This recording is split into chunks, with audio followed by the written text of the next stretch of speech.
ചെറിയ വേദനയൊക്കെ ഉണ്ടാവും ചെയ്തവർക്കൊക്കെ അറിയാം. ചെറിയ നട്ടലിന്റെ അടുത്ത് വേദന ഉണ്ട്, വേറെ കുഴപ്പമില്ല. ടി ഫാമിലിയെ അറിയാത്ത മലയാളികളില്ലെന്ന് വേണം പറയാൻ. ഭാര്യയും ഭർത്താവും തമ്മിലുള്ള പ്രായ വ്യത്യാസം കൊണ്ട് നിരവധി വിമർശനങ്ങളിലൂടെയാണ് ഇവരുടെ കുടുംബം കടന്നുപോയിക്കൊണ്ടിരുന്നത്. മാസങ്ങൾക്ക് മുമ്പാണ് തങ്ങൾക്ക് മറ്റൊരു കുഞ്ഞ് വരുന്നു എന്ന വാർത്ത ടി ഫാമിലി സോഷ്യൽ മീഡിയയിലൂടെ പ്രേക്ഷകർക്ക് മുന്നിൽ പറഞ്ഞത്.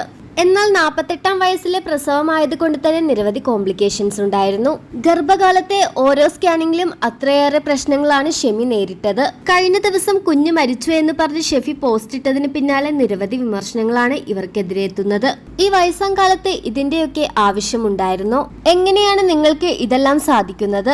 ആരോഗ്യം നോക്കിയിട്ടല്ലേ ഇതൊക്കെ നോക്കാൻ പാടുള്ളൂ എന്നൊക്കെ പറഞ്ഞ് നിരവധി കുറ്റപ്പെടുത്തലുകൾ.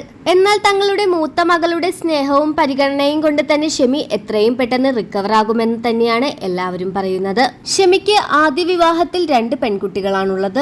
മൂന്നാമതും ഒരു പെൺകുഞ്ഞും. കഴിഞ്ഞ ദിവസം മരണപ്പെട്ടതും ഒരു പെൺകുട്ടി തന്നെയായിരുന്നു. കഴിഞ്ഞ ദിവസം ഷെമിക്ക് ഇത്തിരി കോംപ്ലിക്കേഷൻസ് ഉണ്ടെന്ന് പറഞ്ഞ് ഷെഫി ലൈവിലെത്തിയിരുന്നു. പിന്നീട് ആ വീഡിയോയ്ക്ക് ശേഷം കണ്ട വാർത്ത ഇതായിരുന്നു. ഷെമി പ്രസവിച്ചു, പെൺകുഞ്ഞായിരുന്നു, അപ്പോൾ തന്നെ മരിച്ചു. എല്ലാവരും ദുആ ചെയ്യണം.